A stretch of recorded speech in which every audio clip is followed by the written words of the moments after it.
Ертеде қилы-қилы заман өткен, сұрапыл жаңғырығы бүгінде өшкен. Кер дала керім самал қанға бөккен, қас батырлар майданда шейіт кеткен. Тарихтың таңбасындай ізі қалып, аңыз боп, артындағы бізге жеткен. Әлқиса сарғыл сардар сонда семсерін айға білеп, сарбаздарына айқай салыпты: бауырларым, жатқа құл болып жан сақтағанша, халқына ұл болып шейіт кет. Жерден айырылғаның, елден айырылғаның еңіреп қалғаның, артыңда ақ батасымен анаң тұр, бағыңды сынап балаң тұр, қалқаның болып хан тәңірі тұр. Үшеуінің атынан ант етелік, сарғыл арыстандай ақырыпты, жау батырын егеске шақырыпты, денесін жекпе-жекте қағайырып, басын кесіп елшіге лақтырып. Батыр деп осын айт. Қырғын айқас басталып кетті. Сондай сардарлар бүгінде қайда кеткен? Ұран тастар сардар табылса, жау тұрмақ іргеңді итте аттамас еді-ау. Бұл ұшаны қайдан алып жүрсің? Тамаша оқисың. Қожеке аттан берген. Соған күнде барып, қиса оқуды үйренуші едім. Қожеке атамды да жаулар ұстап алып кетті ғой. Алланың атын ұмыт деген жоқ па? Қожеке атамның айтқаны әлі есімде. Алладан безгенше, өзіңнен безгенің артық деді-ау. Жау шаппағанда жанымыз күйзелмейтін еді-ау. Ордамыз орнында, отбасымыз түгел. Ендігі күніміз мынау: біріміз от құштық, біріміз оққа ұштық, біріміз құл болдық. Құлжа, сенің әкең Хангерейдің Сарғұлдан несі кем? Жоңғарларды жерімізден үждіркін түріп тастаған жоқ па? Оның атының өзінен ақ жаудың аты үркейтін. Тағы да оқыш бөлек. Шіркін-ай, жаудан беті қайтпайтын, жеңілем деп айтпаған жеңімпаз сарбаздар болды-ау. Оларына жоңғарлардан түк қалдырмас еді.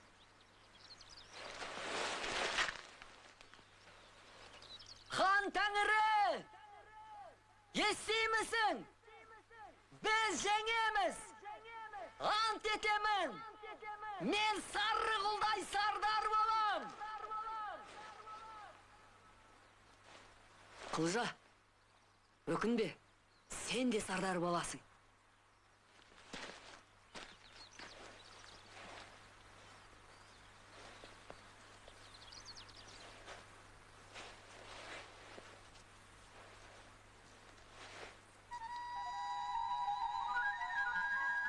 Ақберді, тұмарсыла ұрымда жоқ.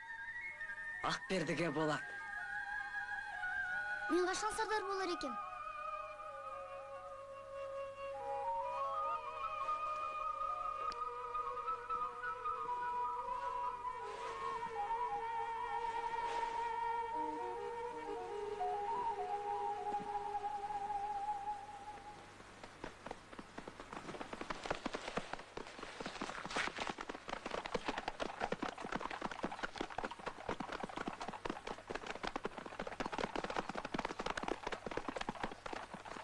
Тағы да жоңғарлар.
Hey, mınalar aldığımızdan çıktı koy.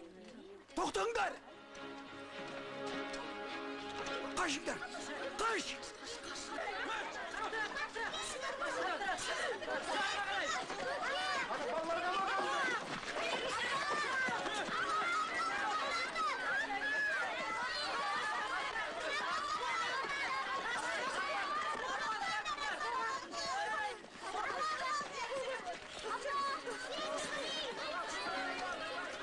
Ой, қатқыт. Тұрылы тордасың қари.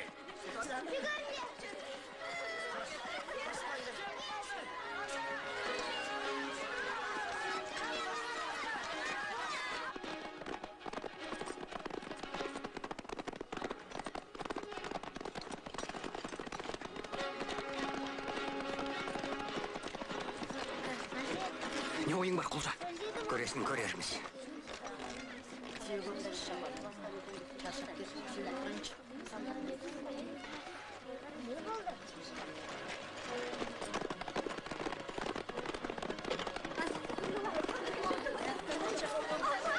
Kaçınlar. Kaçınlar.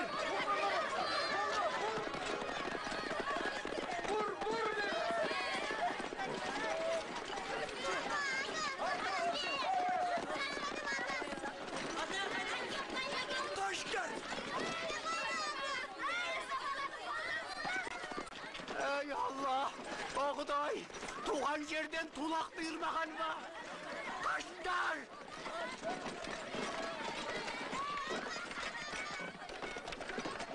Toktanglar! Toktanglar! Barar jer yok, şayqasa alın! Okып dursun! Şayqasatın kim? Қалсаған шалдар мен шеттей бала ма? Бұларға құлды құрғанша өлгеніміз артық! Өлуге асықпай шырағым!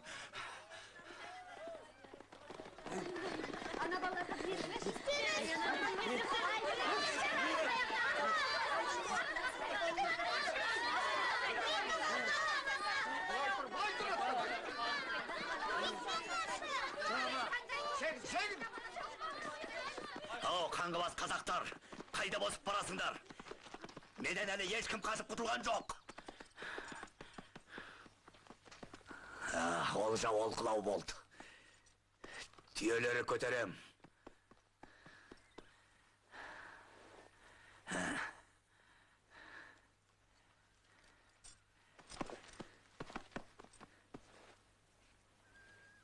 Әйтеуір қыздары сөйлі екен.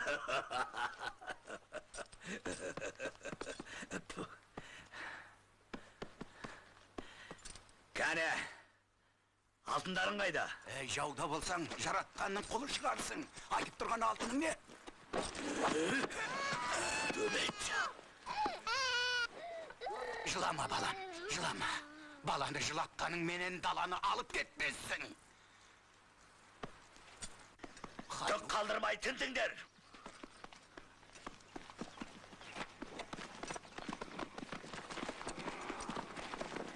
Сен!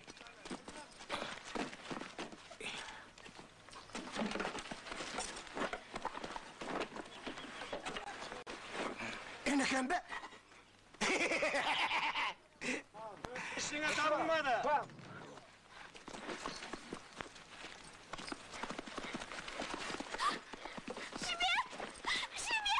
Hey, tokta!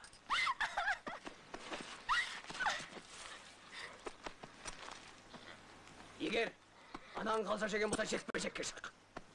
Не дедің, күшік?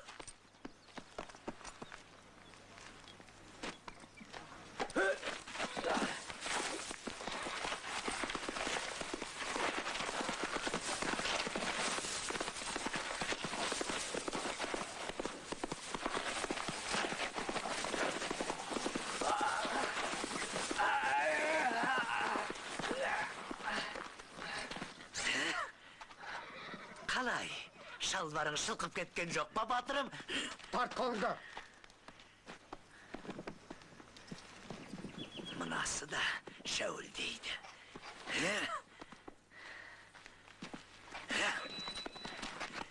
Мен қылышымды боққа былғамаймын.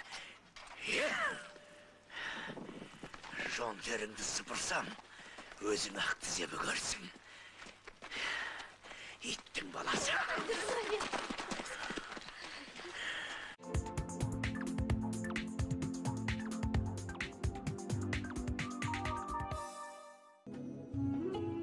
City Carpet кілемдер орталығымен өзіңізге әдемі әрі жайлы жағдай жасаңыз. Қазақстандағы таңдаулы кілемдерді City Carpet сауда үйінен табасыз. Иран мен Түркияның сапалы кілемдері де осында. Парсы, түрік, қолөнер шеберлерінің ең әсем тауарларын сатып алуға асығыңыз. Сіз үшін барлық жағдай жасалған. Несиеге және бөліп төлеуге де болады. Қазақстан бойынша жылдам жеткізуде қарастырылған.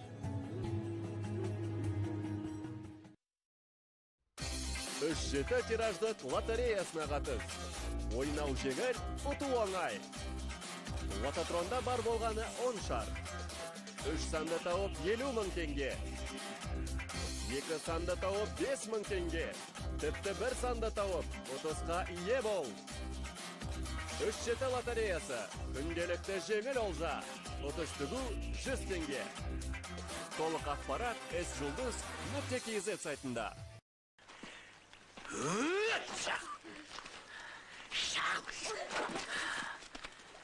Өз құлағыңды өзің кесіп бермесең, маған серт.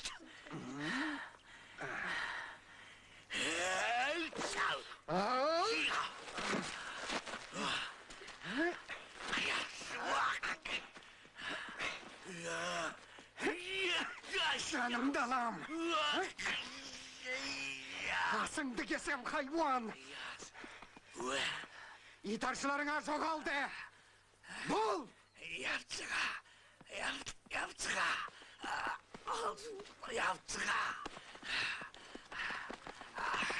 Yaptığa! Kedinler! Kedinler! Yaptığa! Yavara!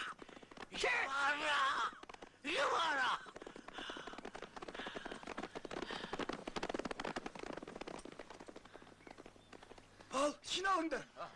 Кетейік. Жауды адастырып, тұзды көлге тартыңдар. Сендерді өзіміз тауып аламыз. Қашыңдар, қашыңдар.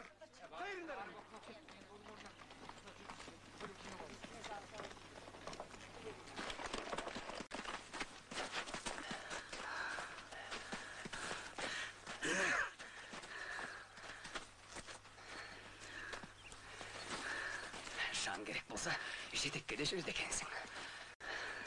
Тірі қалдың келе ме? Иә. Менің әкем қайда? Әкеңнің аты кім? Хангерей. Хангерейдің ұлы болдың ғой. Иә. Енді оны көре алмассың. Неге? Өлтіріп тастадыңдар ба? Жоқ, ол әлі тірі. Біздің байрағымыздың астына қосылған. Өтірің не болайын? Көрерсің. Ұлысыңның басын қосар ұраныңда, ұлыңда жоқ. Хангерейдей сардар қайда? Ал менің әкемші. Атесенбай ол қайда? Менің әке шешем, Олжабай мен Күміс. Естідің бе? Кім білсін? Қара құрттай қаптаған қазақтың атын кім жаттапты? Білмейм.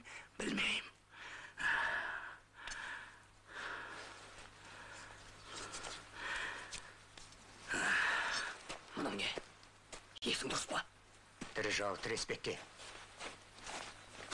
Ежелгі жау ел болмас, берші маған жайратып салайын. Жоқ. Барсын.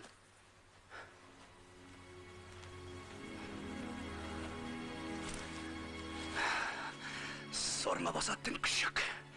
Өкінетін боласың. Есіңде сақта, менің атым Шаған. Шығысты Итайшы. Шонайдың жүзбасы боламын.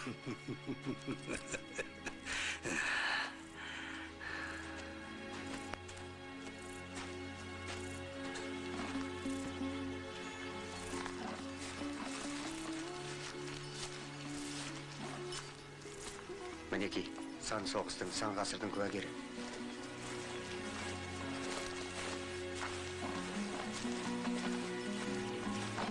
берді. Әкемді қалайда жау қолынан босатуым керек.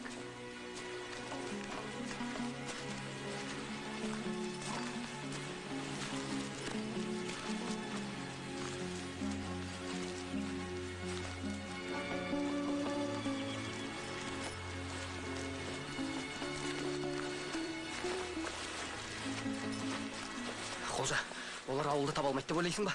Ал байқап қалса қайтеміз. Айласын таптық ау деймін. Бұл шатқалды ешкім таба алмас. Құлжа Ақберді! Көмектесіңдер! Көмектесіңдер! Құлжа Ақберді! Көмектесіңдер! Көмектесіңдер! Құлжа Ақберді!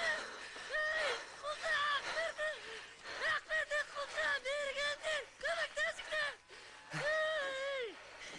Шығарыңдар мынаны! Ортық, не істеп жүрсің өзің? Орнағанымды қой деді! Атым аузыма түспей тұр ма? Бөлекпін!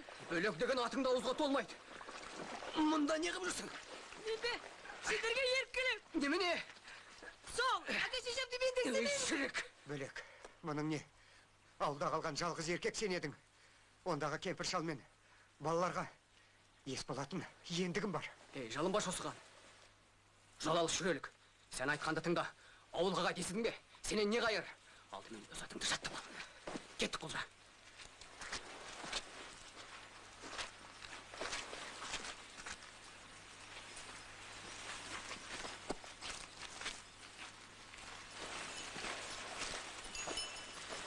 Артық кеттің. Жағаңда жаттың қолы. Оған емшек сүтін қайдан табамыз?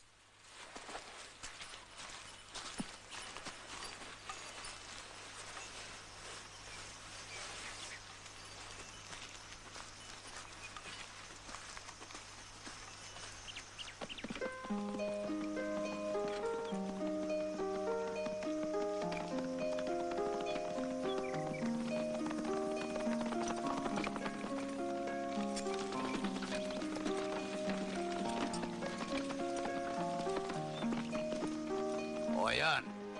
Бәрәт!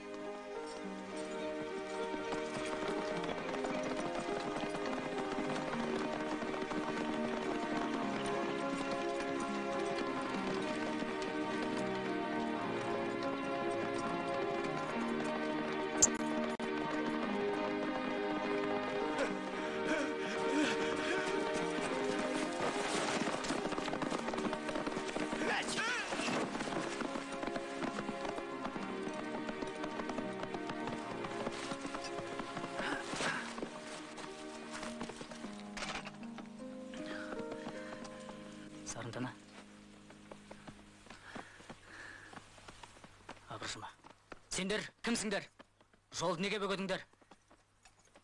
Не дедің, бұралқы? Ол күшік!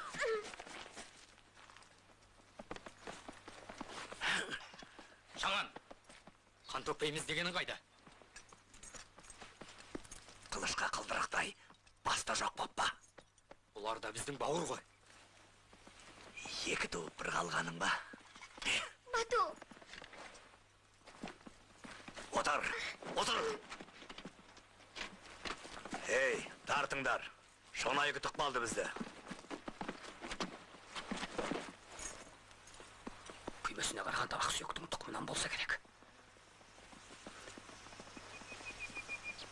Топ басында шаған. Ана жолы бекер босаттың. Кеттік.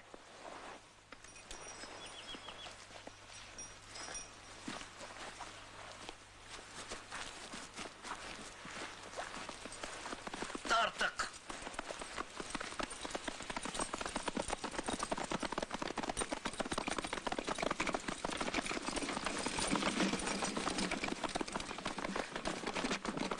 Тоқтаңдар!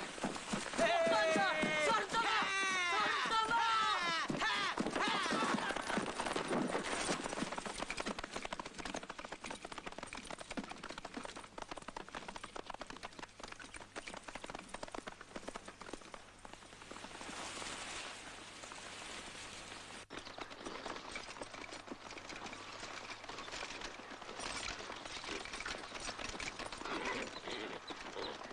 Ой, құртқаннан қайды. Сен қайтысқан ол?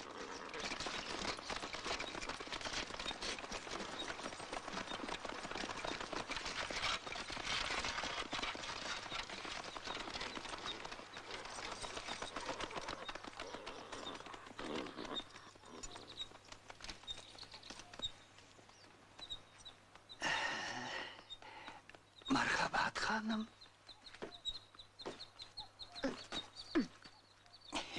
Не қылған жүрсіңдер? Мен неге алып қаштыңдар? Мына елдің қожайыны кім?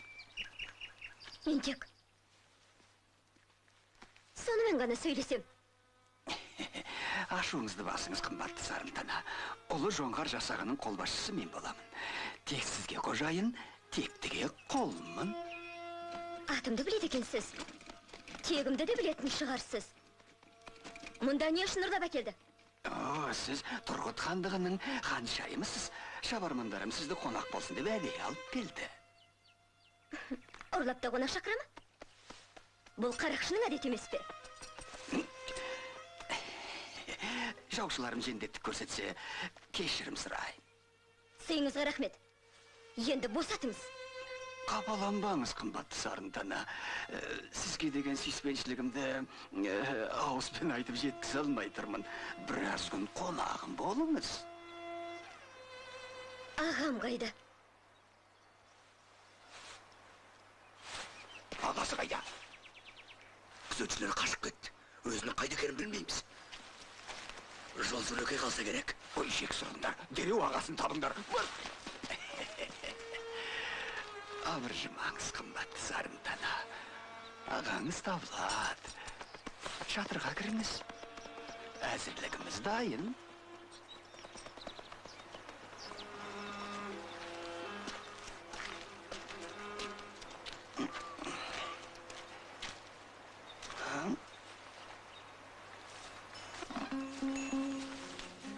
Ел жұртың артта қалды. Жат жерге аяқ бастық.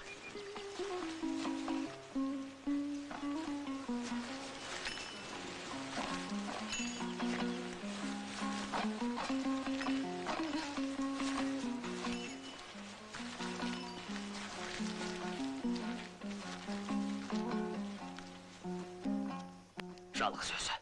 Киімі де бөтен. Ей, бері келіңдер. Қайда барасың? Мүмкін жау шығар.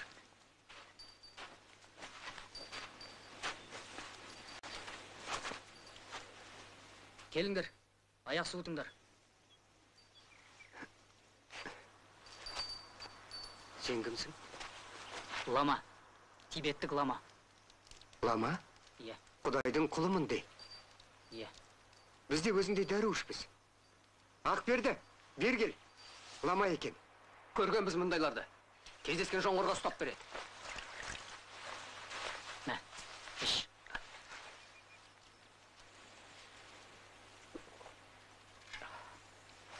Шөп сияқты. Иісі керемет. Ал.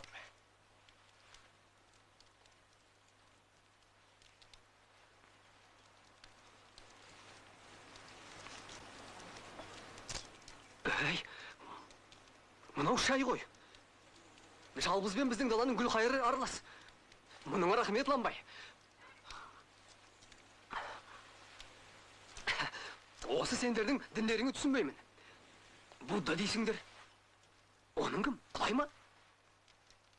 Будда құдайлардың құдайы. Хандардың ханы. Хандардың ханы? Иә. Жүрме саған. Буддаға табылған пенделердің зұлымдығын көрсетейін. Қойсаң, Ақберді. Ендешек жасама, Ақберді. Бұның жарамайды. Мынау да Құдайдың қылығына сияма. Ол емес. Бұл да сенің Буддаң ба? Ақберді. Будданың бұйрығы ма? Ол емес. Ақберді, тоқтат. Тоқтат. Бұл сорлы Құдай емес. Жібер дедім ғой. Будда емес. Шонай. Шонай? Оны сен қайдан білесің? Білем. Ол туралы көп естідім.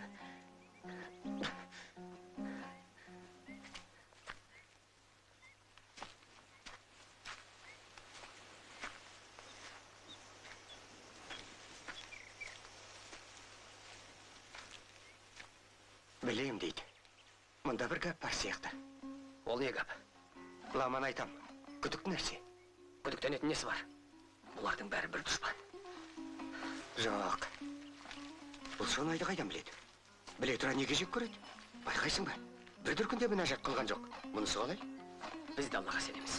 Anlamaz түсімізге de кірмейді. Соны айтам да. Демек біз қандай дәруіш болсақ бол да сондай лама. Ойбай не айтпақсың? Өлтірмегенің жақсы болды дегенім ғой. Өйткені дұшпанымыздың дұшпаны бізге дос болмақ.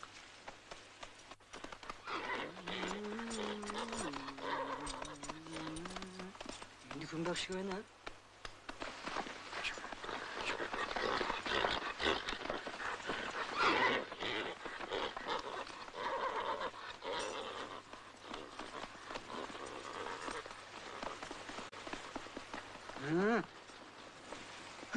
Анығын бе?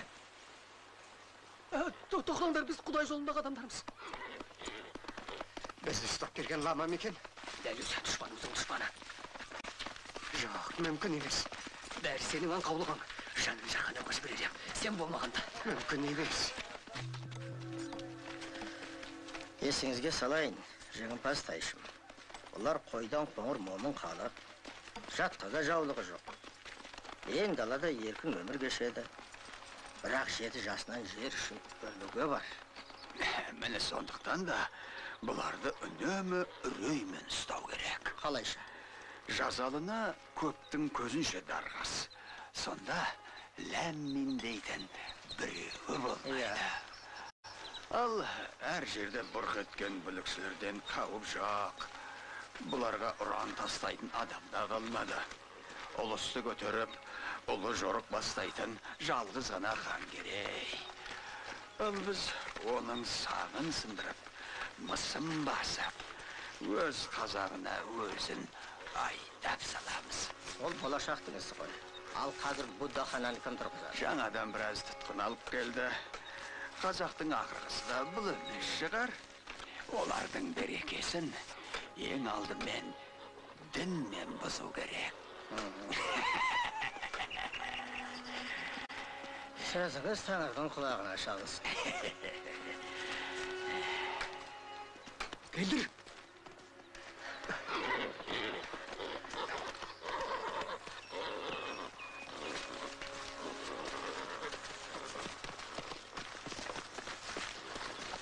Yoç.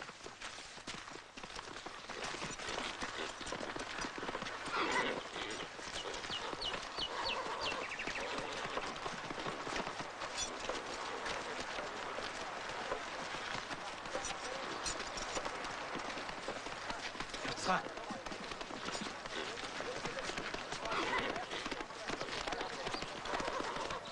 Aksara.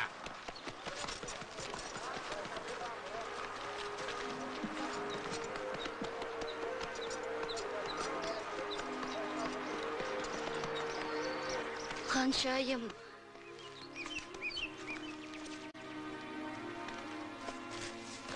Ол жаққа бармаңызшы.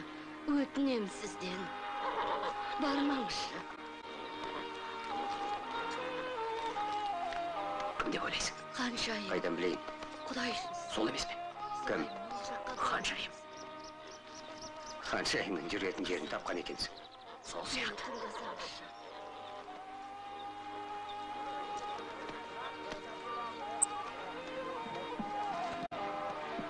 Ханшайым.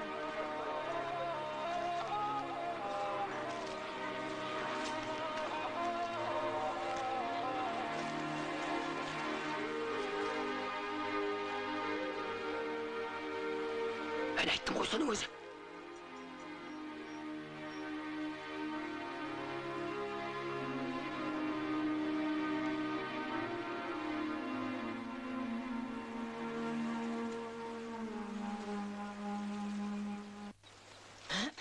Sarıntana! Sarıntana! Sarıntana! Sarıntana! Ey ulan lan bayıl. Sarıntana! Batu! Batu! Çanta ucuna da koyayım. Hadi. O sıda.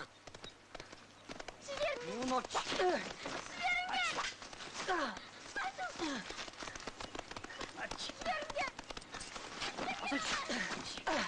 Ханшайым!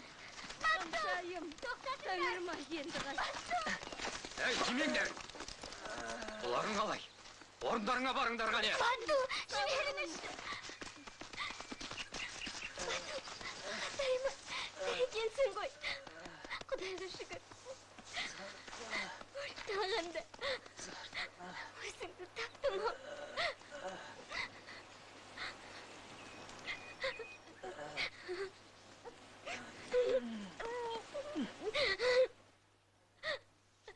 Жаратқан ием.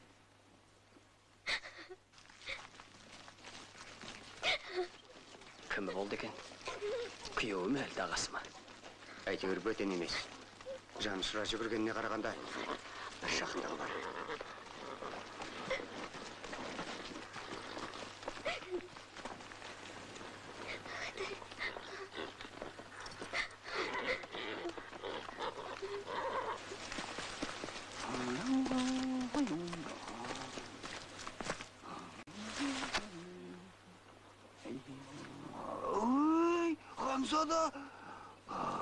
Ханзада бар өзіңізден келемін деп сәлем жолдағанда алдыңыздан асығып шығып құрметтеп қарсы алатын едім. Міне бір жеті болды. Қарындасыңыз Сарынтана бізде қонақ болып жатыр. Рахмет. Қарындасыммен жүздестім. Сізден өтінерім, бізді елге қайтарыңыз. Қайда асығасыз, Ханзада? Сізде қонақ болыңыз. Құрметіңізге рахмет. Бірақ бізді әкеміз күтіп отыр. Мен қарындасымды үйге жеткізуім керек.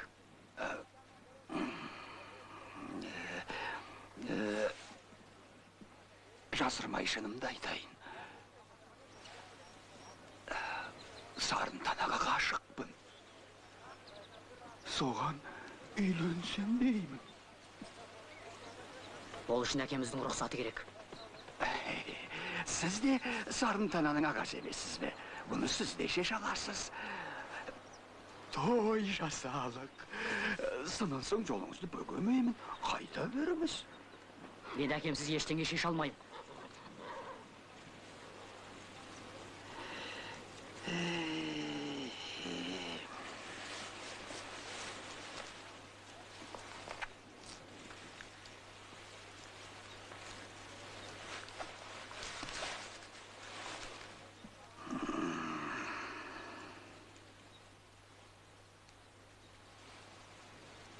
Ендеше мен сізге ойлануға мұрсат берейін. Ақылға келеді деп сенем.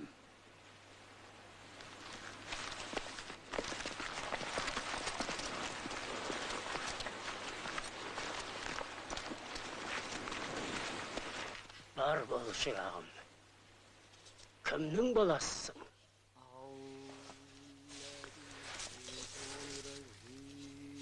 Хангерейдің. Хангерей Сардардың ба? Мұнда қайдан жүрсің, жарқыным? Өздеріңіз секілді. О жасаған. Алла жар болсын. Ата, менің әкем қайда? Білмедіңіз бе? Тірі десет. Қайда екен? Бірақ оны ешкім де білмейді. Кім бе?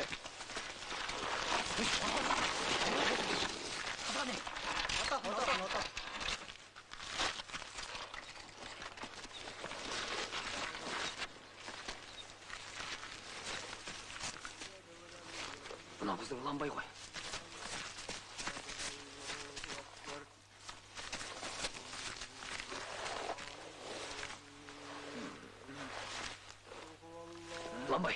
Ламбай, есіңді жи. Тоқта, қарындасы Бату деген.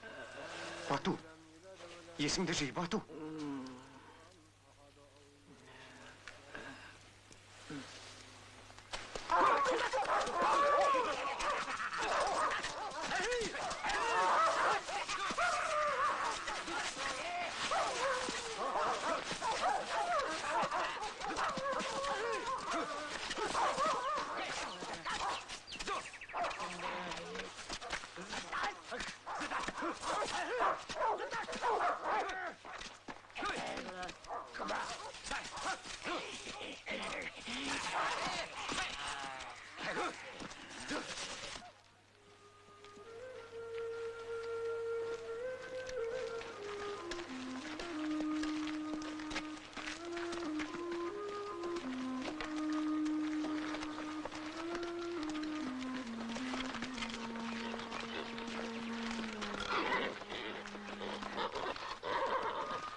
Ханшайым, бату мұнда емес. Сізге де мұнда жүруге болмайды. Барыңыз.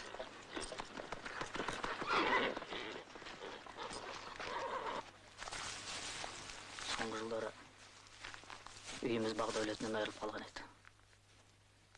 Әкеміз қартайып қалжырап отыр. Турфанда тұратымыз.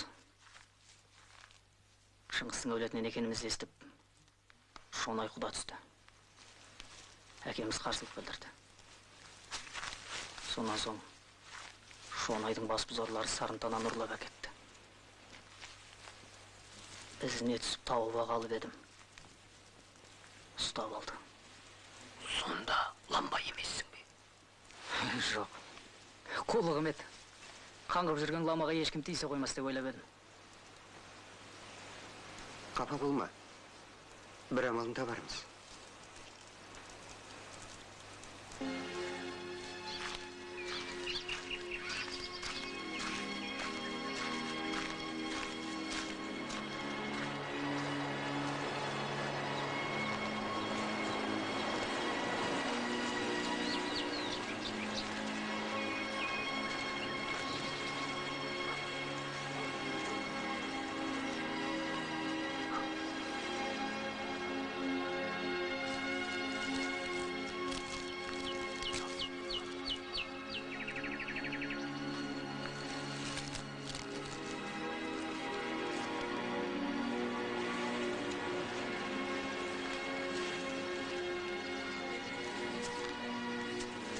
Сен кімсің?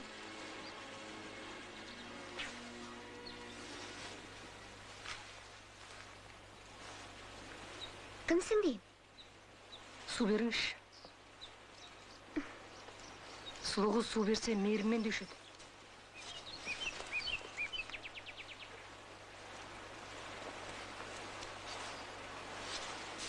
Сізде жүрек жалғайтын бірдеме бар ма?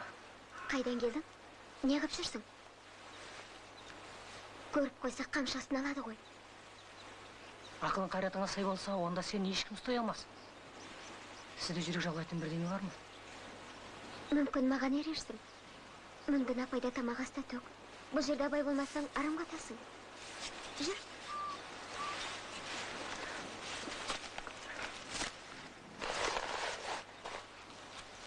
Бол енді тезірек. Жүр. Бас аяғым. Қорқпа, еш жамандық көрмейсің.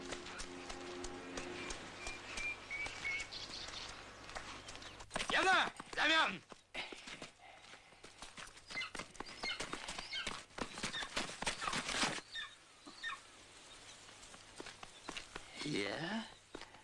Бүлікті кім бастағанын білдің бе? Құрылыстағы тұтқындар Шонай тайшы. Көбі арып ашыған, әбден қажыған. Арасында жұмысқа жарамайтын жасы келгендері де бар. Жұмысқа жарамағандарды апарлы дарғас. Сен де мұны да білмеуші ме едің? Байғұстардың еш кінәсі жоқ қой. Не дейсің? Тентіреген тобырды тек қасыра деген келе ме? Бұддақананы тез бітір. Сарынтан екеуміздің тойымызға дейін дайын тұратын болсын. Ал бүлікшілерді дарғас. Жалқау қазақтар жан алғышын танитын болсын.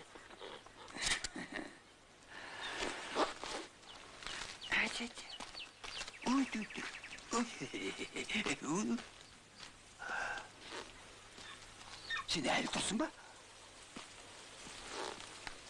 Әлді үңгірде жатып шырып өлгің келе ме?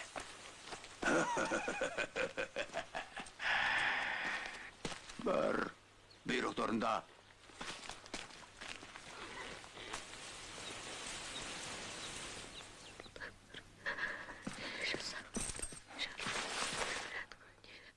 Анашым, ұлың сізден бата алуға келді. Не дейді? Күнәсіздердің қанын жүктеу үшін де бата керек болды ма? Жаратқан ем, осыншама сұмдықты көретіндей маңдайымның сорығандай қалың ет, сорлы басым. Ана, мен алдыңыздан өтуге келіп тұрмын. Қоштасатын уақыт жетті. Не дейсің? Енді жазық сіздің жанын қинамас үшін Шонай бұйрығынан бас тарттым. Жаратқан ем. Жаратқан ем. Қолдай көр. Бара ғой, бар. Кет бұл қарық сатқан жерден. Күнәңнің бәрін осында тастап, кет тастап. Бердім батамды. Өзің де аман бол, ана. Мен қайтсем де қайтып оралам. Аман бол, жарығым. Қош.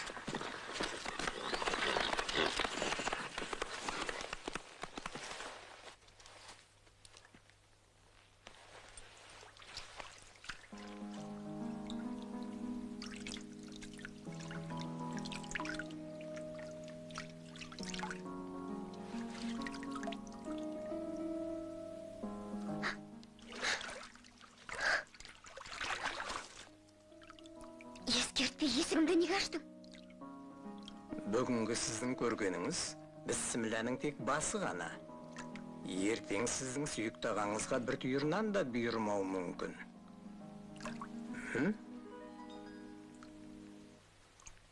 Ойланыңыз, мен кеттім.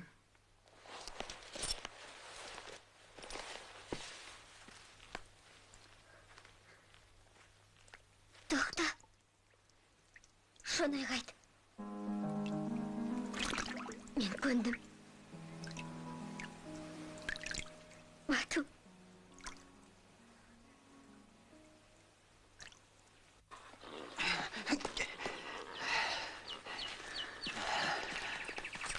Тайшым, орталықтан жаушы келді. Сол хабар бар. Не боп қапты? Сізге тез жетсін деп жатыр.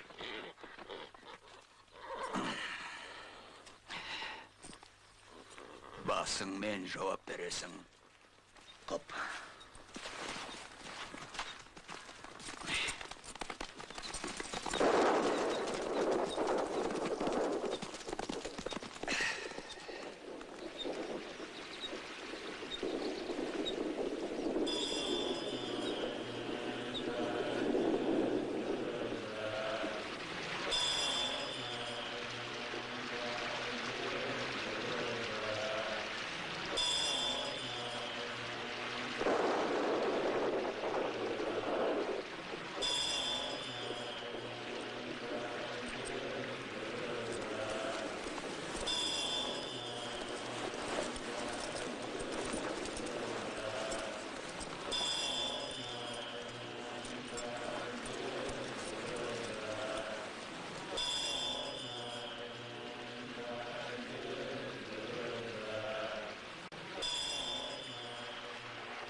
Қаншайым қызым-ау, бұл не қылғаныңыз?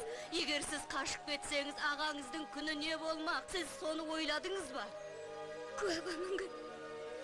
Не дейсің? Ағам екеуміздің мына аждахадан құтқаратын адам табылса, мен өлгенше сол адамның құлы болуға Құдайдың алдында да, hatta бабамның аруағының алдында да уәде берем. Солай.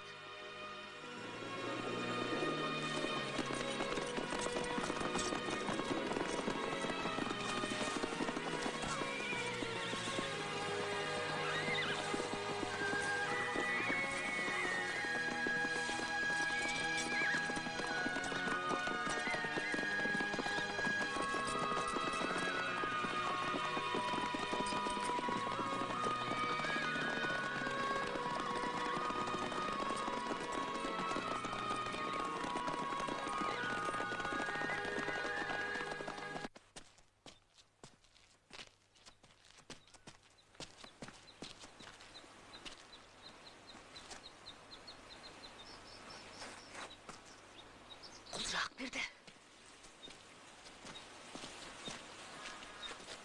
Құлжақ берді. Құлжақ берді. Ей, қортық сен бісің? Қанша айтамын саған қортық дегенімді қой деп. Сен мұнда не қылып жүрсің, албасты басқарау? 3 күн іздеп әрең таптым. Сендерге тамақ әкелдім.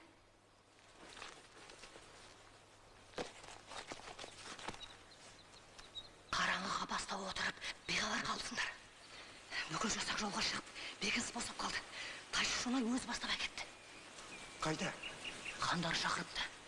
Қайда кеткенін білмеймін. Онда тек күзетшілер ғана қалыпты. Мынауың жақсы хабар екен. Менің әке шешемді көрген жоқсыңдар ма? Бөлек. Олар мұнда жоқ. Мүмкін басқа жаққа кеткен болар. Жарайды, кездесерміз.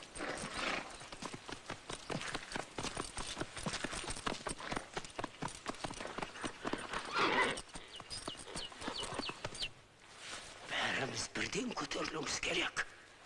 Әйтпесе бастан басқа қырылып қаламыз. Қазір көтеріліп бас салуымыз керек.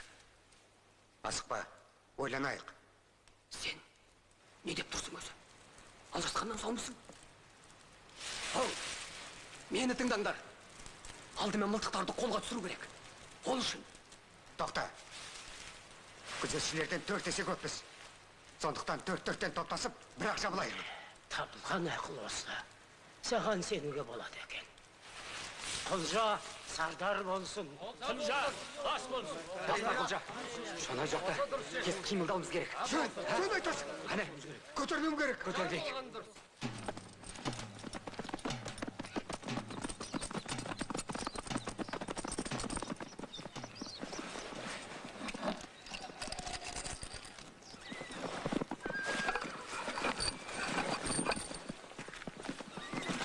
Мен деген байын?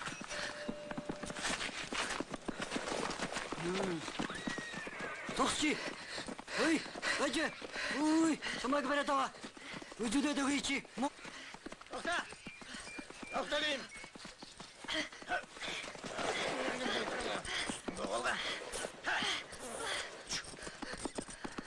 Құрдақи, сақ! Көрес сақ! Сақ, сақ, сақ! Барым талас соқ. Мынауың кім? Шатырдың ішінен ұстап алдым. Мылтықтардың ұсына балшықны қыздап жатыр екен. Тыңда, мына күшікті құрықтың астына алып, апарып ат құйрығына байлаңдар. Жаны шыққанша сүйретсін, әкет.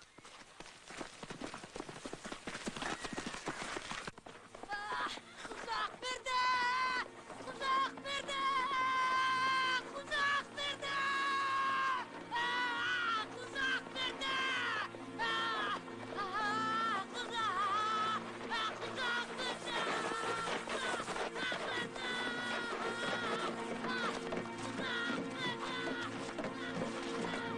Мына бөлектің даусы ғой. Жүр кет.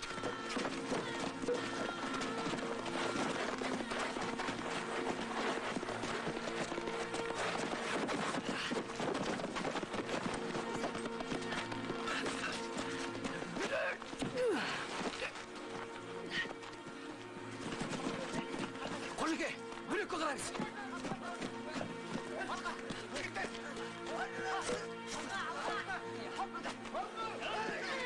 Шыда балам. Алла тағала өзің шашпады көр.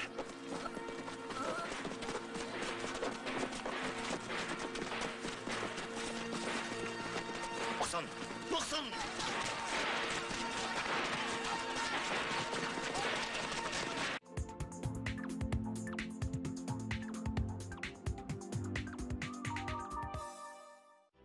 Омабель, Қазақстандағы нөмір 1 тері бренді. Өз тұтынушыларын 8 жылдан бері қуантып келеді. Терілер Греция, Италия, Канада елдерінен жеткізіліп, Омабельдің жеке цехында тігіледі. Үздік сапа, тиімді баға. Дүкеннің барлық өнімдеріне 1 жылдық кепілдік беріледі. Және де әр тауарды 1 жылға дейін пайызсыз бөліп төлеуге керемет жағдай жасалған. Акция. Қара күзен ішігін сатып алушыларға 55 мың теңге сомасына сертификат сыйлыққа беріледі. City Carpet кілемдер орталығымен өзіңізге әдемі әрі жайлы жағдай жасаңыз. Қазақстандағы таңдаулы кілемдерді City Carpet сауда үйінен табасыз. Иран мен Түркияның сапалы кілемдері де осында. Парсы, түрік, қолөнер шеберлерінің ең әсем тауарларын сатып алуға асығыңыз. Сіз үшін барлық жағдай жасалған. Несиеге және бөліп төлеуге де болады. Қазақстан бойынша жылдам жеткізуде қарастырылған. 3-7 лотереясына қатыс. 3 санды тауып, 50 мың теңге ұтып ал. Бар болғаны 2 санды тауып, 5 мың теңге ұтып ал. 1 санды тапқанға да ұтыс бар. Ұтыс түбу 100 теңге. Толық ақпарат S-Жұлдыз.kz сайтында. Ұмтылыңдар, бауырлар, ұмтылыңдар.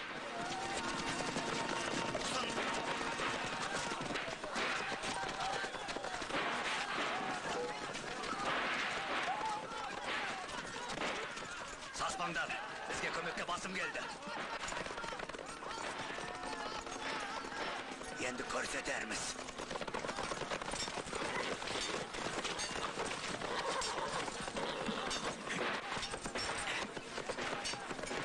Сатқын, жазамды солайдан тартасың.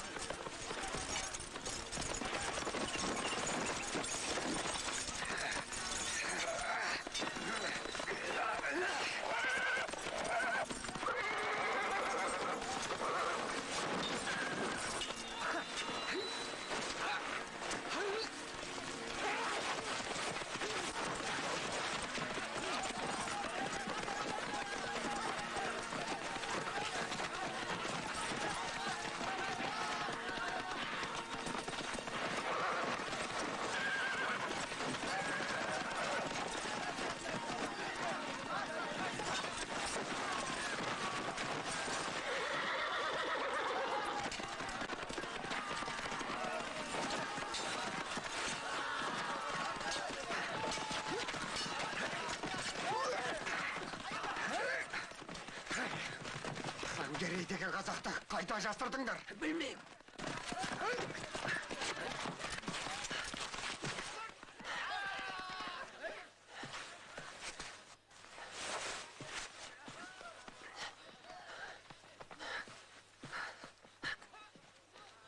Қорқпаңыз қашайын. Сізді құтқаруға келдім. Менің атым Ақберді.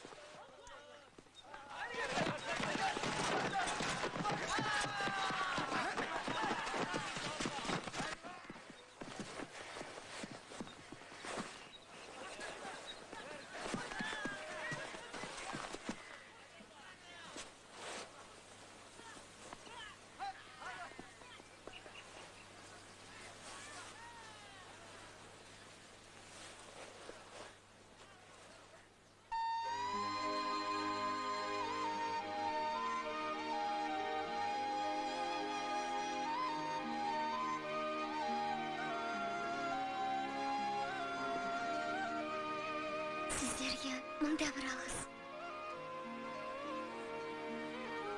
Құлжа!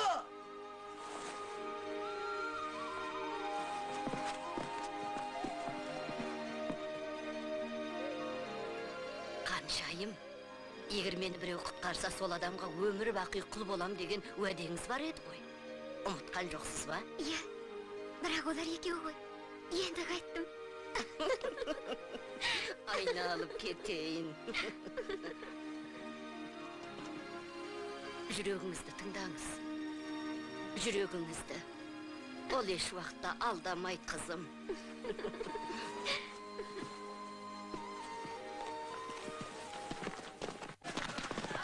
Құлжа, тез кету керек, әкем бұл жерде жоқ. Әкемді таппай кете алмайым.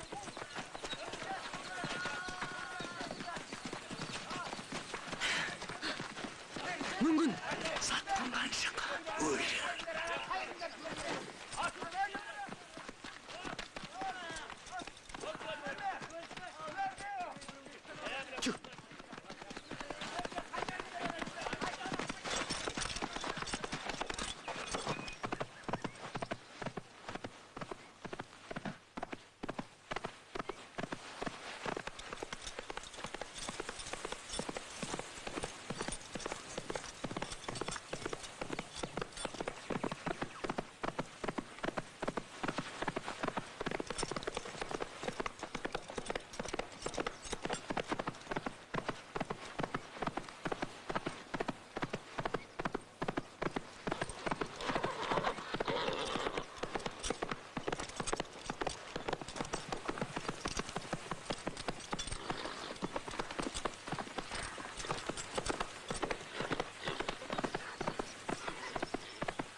ал Мақұлжа.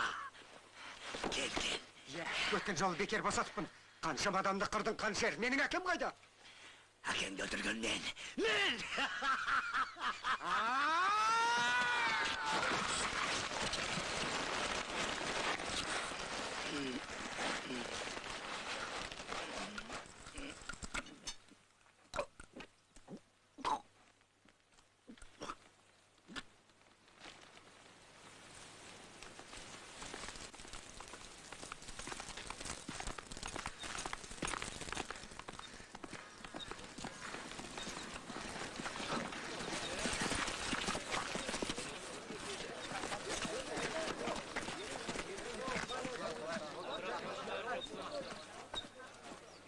Хангерейдің қайда екенін білем. Рас па? Қайда екен? Анам жан тәсілім етерде айтып үлгер.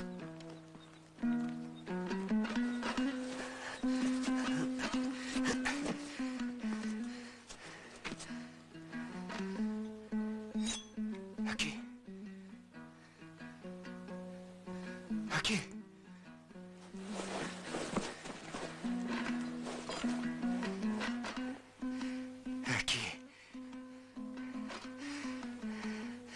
Тірі барсың ба, әке? Балам, Құлжа сенбісің.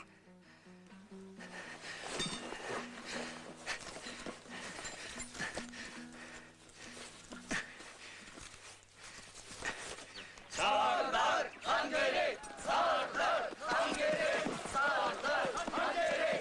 Сардар, хан керек! Сардар, хан керек! Ағайын, артық қошеметтің қажеті жоқ.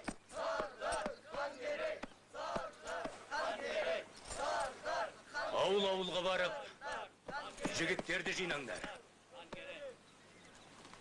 Қару-жарақ жеткілікті. Хабарда менен күтіңдер. Осы арада қош айтсалық.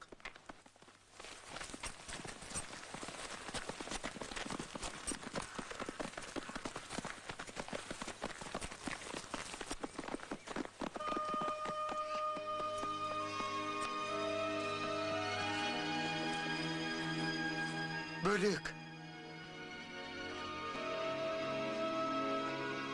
Хангерей ата. Хангерей ата. Әкем мен шешемді көрдіңіз бе? Хангерей ата. Бөлек. Қалың қалай? Халім. Оның несін сұрайсың? Бөлек. Шыда. Анама айта көрмеңдер. Күдерін үзбесін. Айналайын. Олай деме. Сен өлмейсің. Маған әлі қиса үйретесің. Қайдам.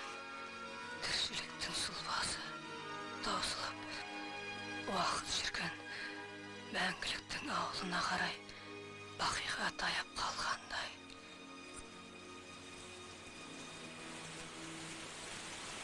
Бөлек!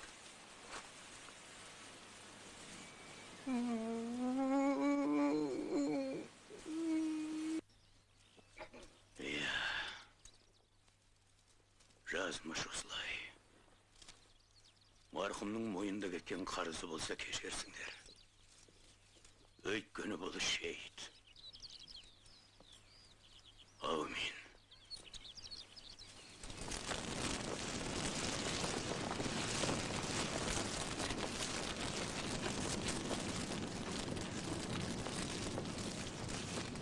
Жау жоқ деме, жар астында. Бәріңізге ризамын. Қарындасымды аманат етіп тапсырдым. Қам жеме балам. Қанаттыға шоқтырмаспыз оны. Қазақ қиянатшыл емес. Оған көзім жеткен шығар. Мен барынша қол жинап, тез арада оралуға тырысам. Асықпасақ болмас. Шонайда жасағын бастап соңымыздан келе жатқан шығар. Ал, аттаналық. Алла тағалам жар болсын.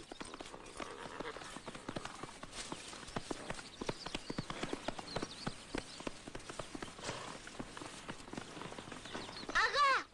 Әке-шешеме сәлем айтыңыз. Уайымдамасын.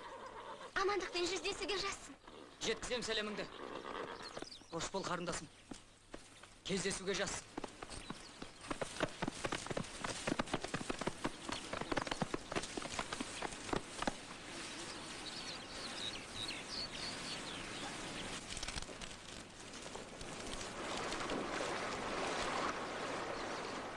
Тас жердің қуаты. Айдан күннен жаралады. Бұл гауһар тас. Гауһар тасының қасиеті ерекше. Жарақатты жазады. Мен мұны хангери сардарға сыйлаймын. Ниеті жаманнан да сақтайды.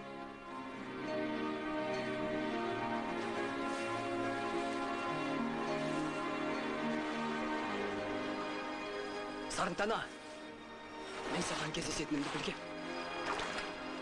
Мендік боларыңа да сенген. Ықтиярыңды алу үшін қандай сынға болса да төзуге әзірмін. Шыдайын бәріне. Мен сені ешкімге де қимайым. Әкеңе де, ағаңа да мәңгілік мендіксің. Жүрегімнің падишасы, менің ханшайымым, періштем. Періште.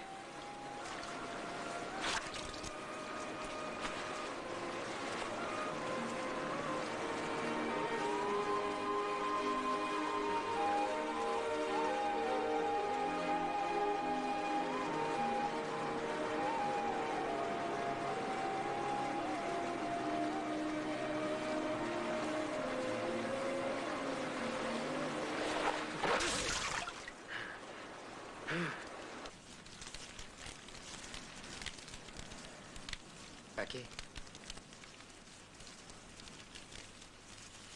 Маған да атқа қону керек шығар. Әттең. Атадан жалғызсың ғой.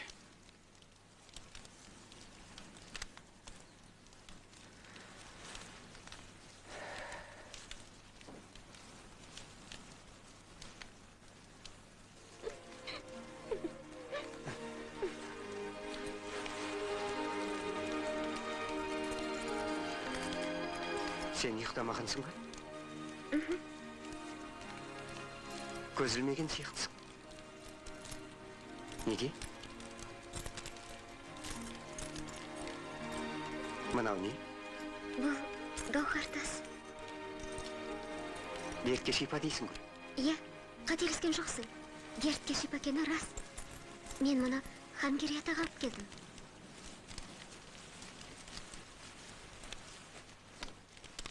Сарынтана тыңдашы. Ақберді менің досым. Түсінесің бе?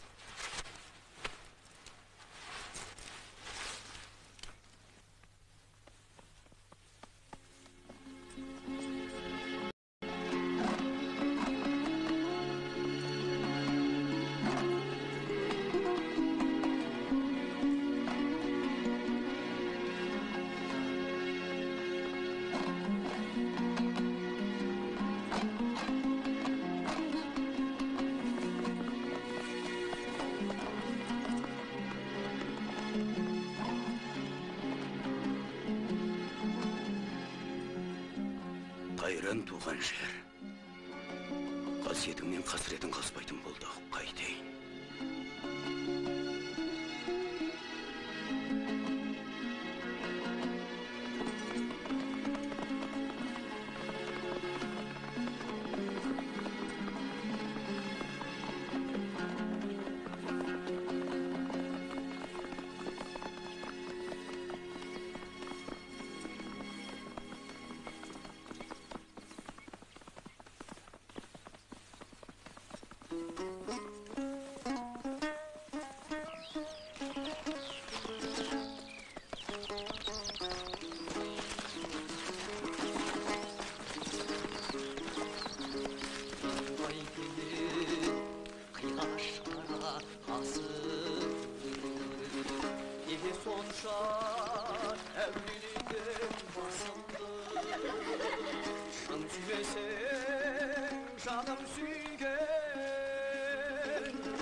Қандай жақсы ән еді.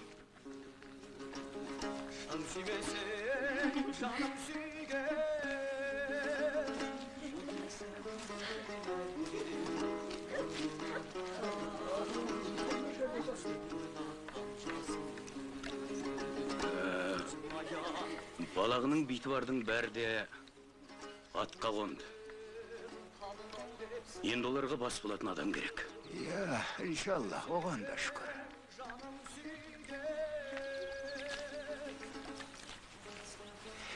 Ел аман болсын.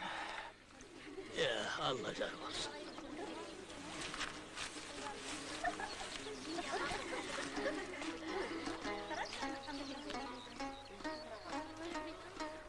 Құлжа Ақберді екеуі де қарап жатпас. Енді қайтып көрісеміз бе жоқ па, баталарыңызды беріңіздер. Ey Allah, жортқанда жолың болсын. Әруақ қолдап жүрсін хан керей. Әумин.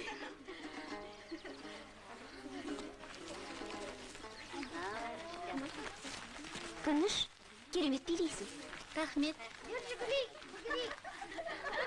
Күніш, сенің Құлжаға ғашық екеніңді білем. Өзіне барып неге айтпайсың?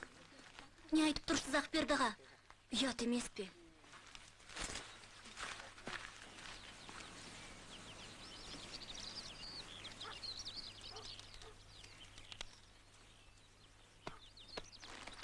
Құлжа, ауылға бас көз бол. Ел басына күн туса өзіңді атқа қонарсың. Қара орман саған қарап қалды.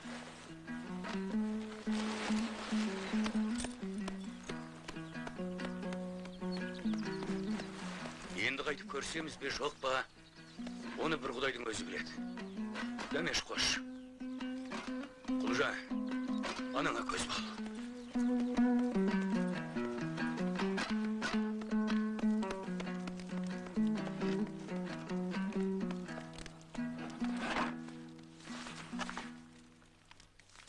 Ақберді, Сардар.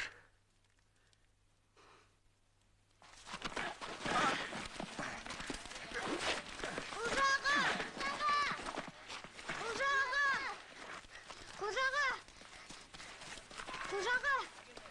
Жаңғарлар келіп қалды. Жаңғарлар! Амрия! Марғаш яқ бұл. Қару дейір жойын. Дындық, бәшір. Амырт негі кәрі. Аза. Қалай тапты? Шолай біздің ісімізге түскен ғой.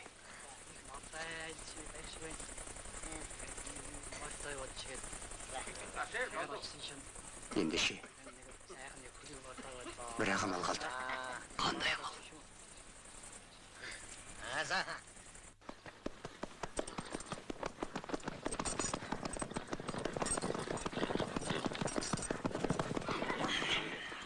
Қазақтарда таң ата шабамыз. Қолдарыңа түскеннің бәрі олжа қызғанбаймын. Маған тек бір ғана адам керек.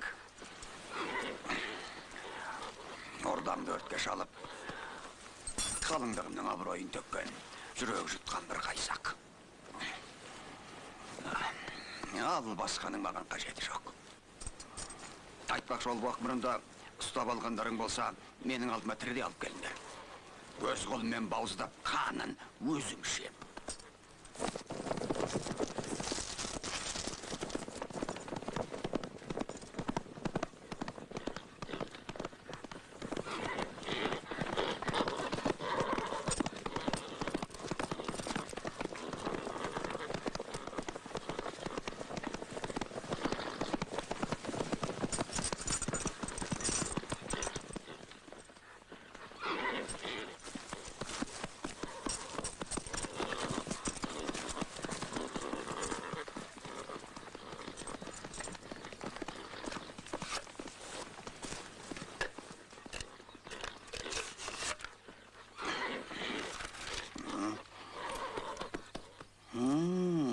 Тайша, үштімін деп, көпімбе ел шабу ерлік емес. Егер шын батыр болсаң, ата салты менен.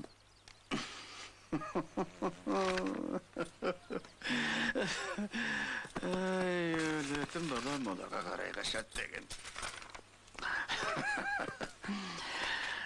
Жүрай солаяқ болсын. Ата салтын Biz de qadırlay bilemiz. Қайда жиналдың? Аздаған шаруам бар.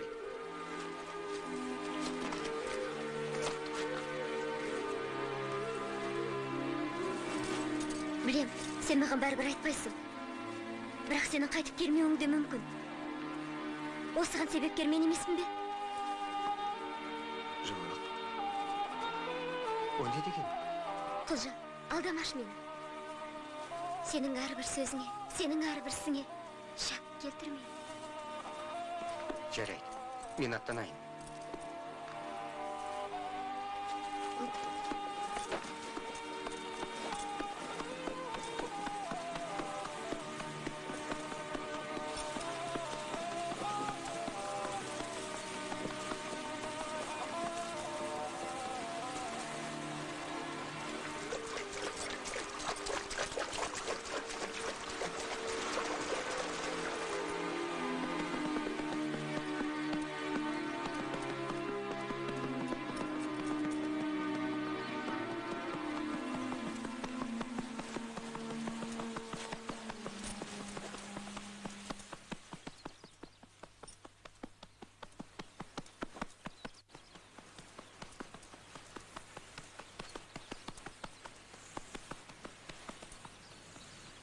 Таң баяғыда атқан.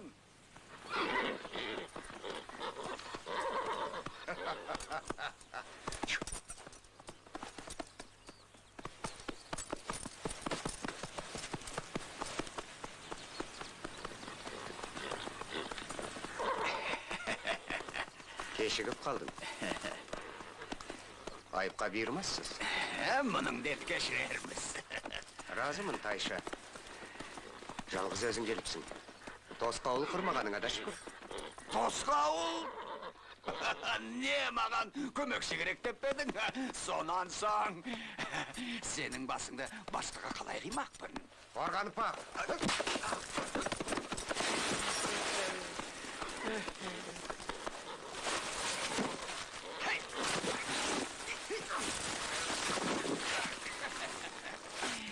Сен менің бар қымбатымды тонап кеттің. Қалыңдығымда, атаға ройымда, даңқымда сен менің ордамды өртеп, ойран салдың. Менің қуатымда, жеңісімді тартып алдың. Сондықтан мен сенің денеңді 12 жілікке бөліп, быт-шытыңды шығармай, өзіме өзім ешқашан разы болмаспын. Ал қорған.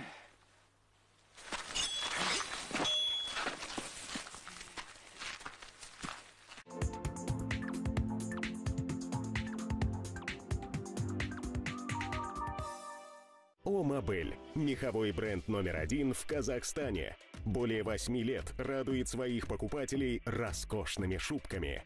Меха в Омобель из Греции, Канады и Италии. Шубы отшиваются в собственном цехе, а это значит доступные цены и отличное качество. Действует беспроцентная рассрочка на все изделия сроком до 1 года. Акция. При покупке норковой шубы в подарок сертификат на сумму 55 тысяч тенге. Создайте атмосферу уюта, тепла и роскоши вместе с ковровым центром City Carpet. City Carpet – самый большой в Казахстане торговый дом элитных ковров. City Carpet предлагает широкий ассортимент эксклюзивных изделий из Ирана и Турции. Спешите стать обладателем редких по красоте вещей, искусно сотканных персидскими и турецкими мастерами. Действует рассрочка и кредит. Работает оперативная доставка по всему Казахстану. Лотерея «Три семерки». Угадай 3 цифры. Выигрывай каждый день. Ставка 100 тенге. Подробности на сайте sjuldis.kz.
Тайша,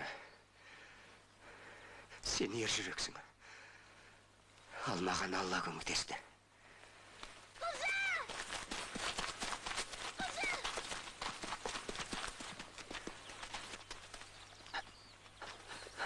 Сартана, Сартана.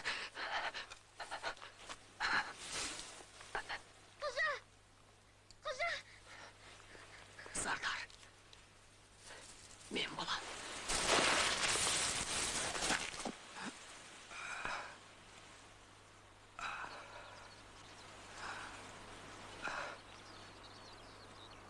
Осылай боларын сезгенмін.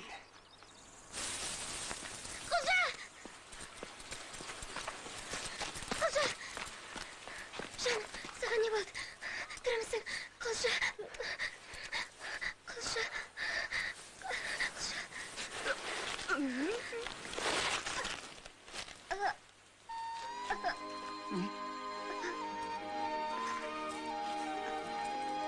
Сарынтаны.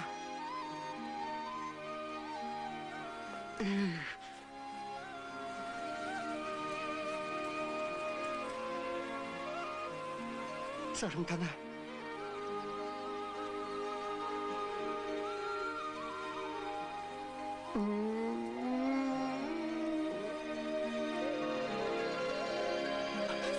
Не істедім? Не істеп қойдым?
Шараңыз жазылып қапты. Енді мұны шөптің басымен жақсылап жуып, таңып тастау керек.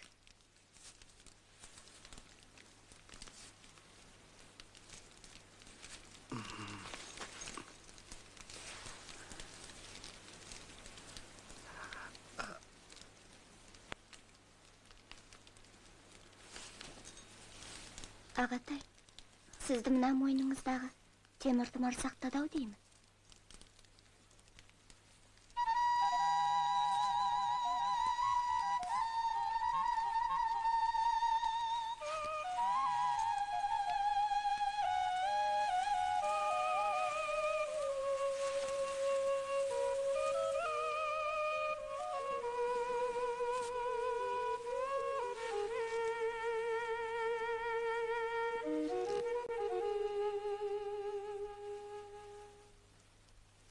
Апашым, әкемнен не хабар бар?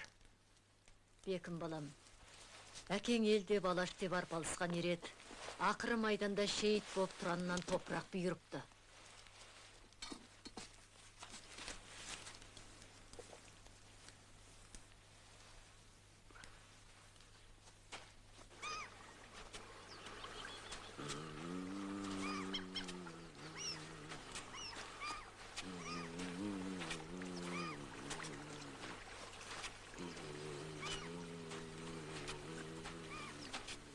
Алкын.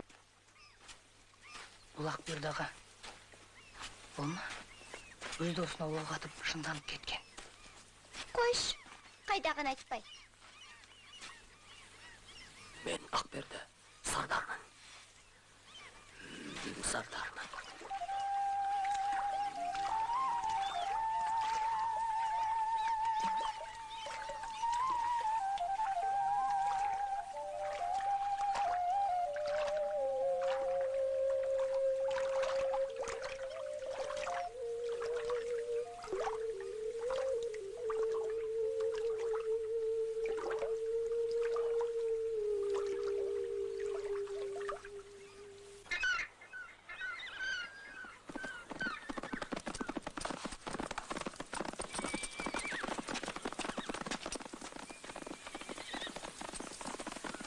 Сарбаздар, ежелгі дұшпан ел болмайды, ел шетінен асырып тастамай. Ешқашан еркіндік болмас біздерге. Бәріңе де бір алла жар болсын. Ұлы жорық қайта басталды. Көк байрақ қайта көтерілді, бауырлар. Біріміз қайтармыз, біріміз қайтпаспыз. Еркіндік үшін, еліміздің азаттығы үшін жан пида, бауырлар, жан пида!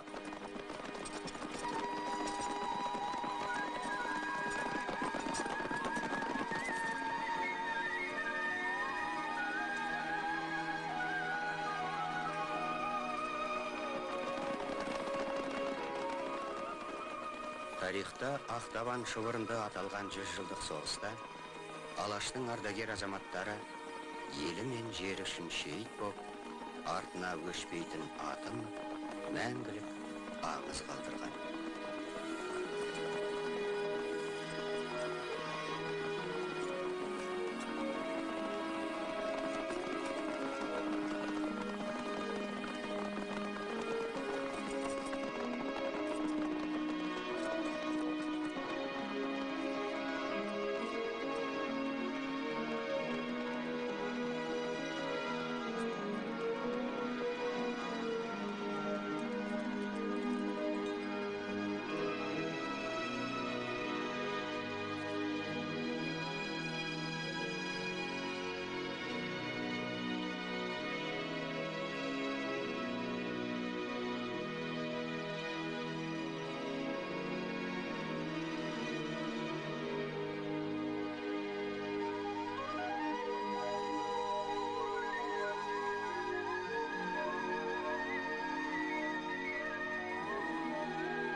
Аталарымыздың қаны менен, аналарымыздың сүті мен терімен келген тәуелсіздік. Біз орнаттық тәуелсіздікті, қолдарыңа бердік, ары қарай ұстап қалу сендердің мойныңда. Аман сау болыңыздар деп, еліміз аман, жұртымыз тыныш болсын, тәуелсіздігіміз мәңгілік болсын деп батамын беремін. Арыстандай айбатты, жолбарыстай қайратты, қарандай күшті қанатты, мен жастарға сенемін. Мен жастарға сенемін. Көздерімде от ойнар, сөздерімде жалын бар, жаннан қымбат Жастарға мен жастарға сенемін. Мен жастарға сенемін. Таусуындай гүлдер, айбындала желімдер, алтын арқа жерімдер.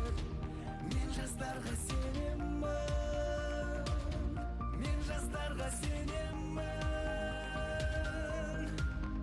Мен сенемін жастарға, алашатын аспанға. Шығарар олар бір таңда. Мен жастарға сенемін. Қашу барма.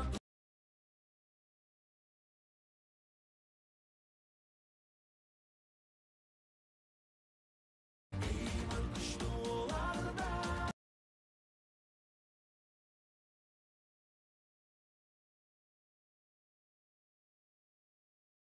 Кен топта бірлей дұшпан.